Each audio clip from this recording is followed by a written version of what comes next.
0 for 2. Decides to get back on the gas just to drive it on down.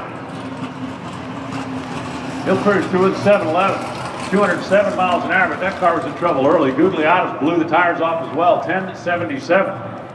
10.777 if you want to get really technical about it. At 40 miles an hour. For the folks at Hoban and LAT Racing Oils, Buddy Perkinson will stand on his run from yesterday. Right now, he's in number 8. I think Guglielmus' run from yesterday had him number 7. Okay, right here. Right here. And now we'll try them 4 at a time.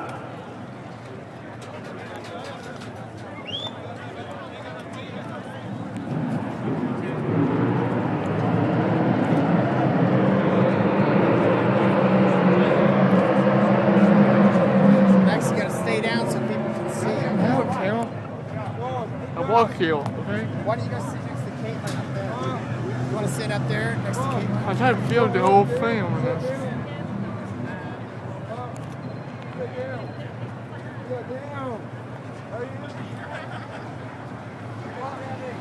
Tell Mike I said way to go.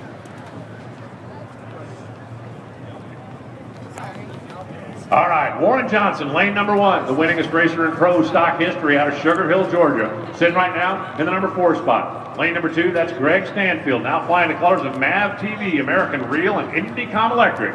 He's sitting number 6 right now. Kurt Johnson, the other half of that Johnson & Johnson team, the big K&N flagship on the side of his Pontiac GXP, sitting number 9, and John Gadosh in from Baltimore. Gadosh Performance and Pipes over there in lane number 4. 4 wide in pro stock. Pontiac, Chevy, Pontiac, Pontiac. Number 1 qualifier from yesterday was Shane Gray at 6.60. I do believe we are going to see 6.4 something before the day is over.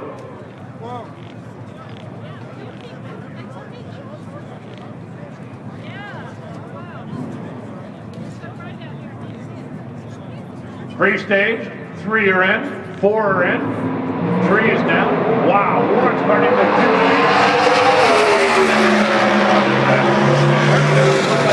best of the quad this time. Best of the quad at 6.606 in lane number 3.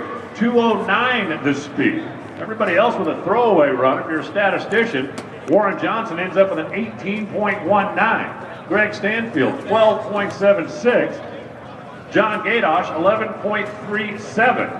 But how about KJ in lane number 3, 6.606. We'll put him up in the number 2 spot. Shane Gray still best by 5 thousandths of a second. The other 3 will stand on their runs from yesterday.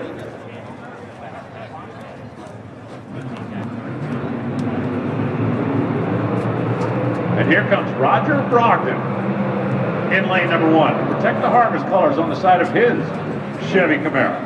Qualified right now in the number 4 spot. Larry Morgan, great little story on Competition Plus about Larry Morgan trying to get here this weekend. They tested last week, had a fire, burned a bunch of wiring off the car. He's just happy to not be smelling smoke anymore. That's the Lucas Oil. Ford Mustang in lane number 2. Lewis Wharton back behind the wheel driving Jim Cunningham's machine. For the folks at Mastercam in lane number 3. Lane number 4 is Shane Gray, whose engine shop and home are just down the street in Denver, North Carolina. Shane, who had that crazy ride when we were here in the fall, sitting number 1 right now with a 6.601 from yesterday.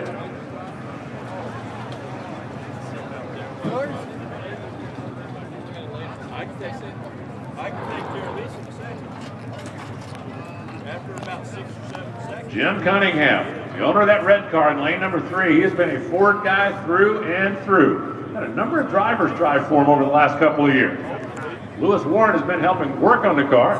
Well, they got to the point where they were in between drivers.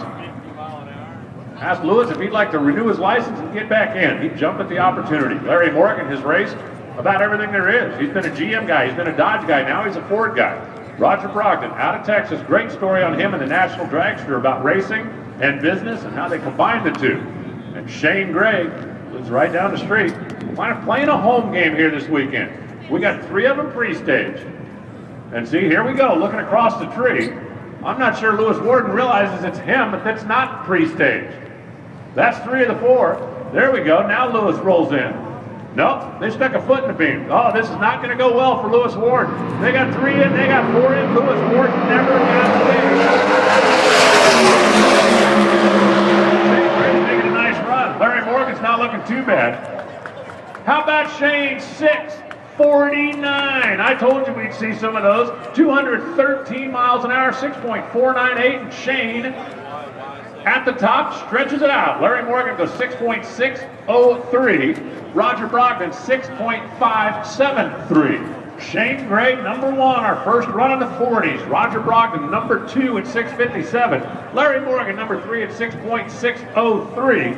And Lewis Warden never got staged. Remember, the number 2 lane has to look across the tree to see his light. The number 3 lane has to look across his tree. And there is no doubt in my mind that Lewis Warden and his guys did not realize that their car was the car that was not staged. There's 2 lights lit on their side of the tree. That's just part of the nuances of 4 wide.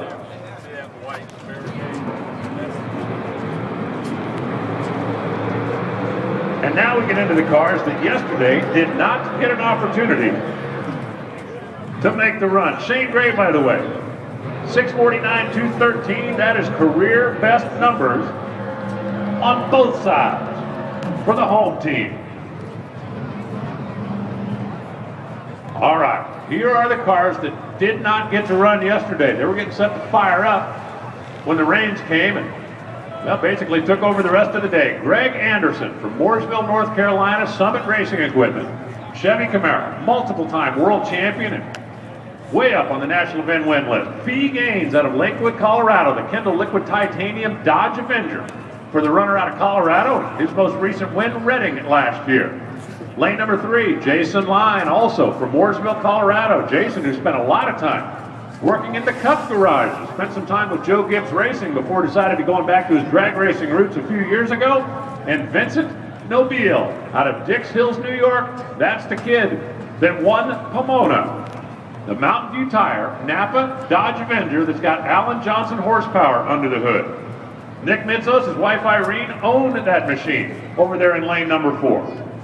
Greg Anderson's car and Jason Line's car, both owned by Las Vegas businessman Ken Black, who's in attendance this weekend. Nice to have him in the house. And Fee Gaines, well, he owns his own team and about half of Denver, Colorado, if you want to get technical about it. So Summit Racing Equipment Camaros in lanes 1 and 3. The Kendall Dodge in lane 2.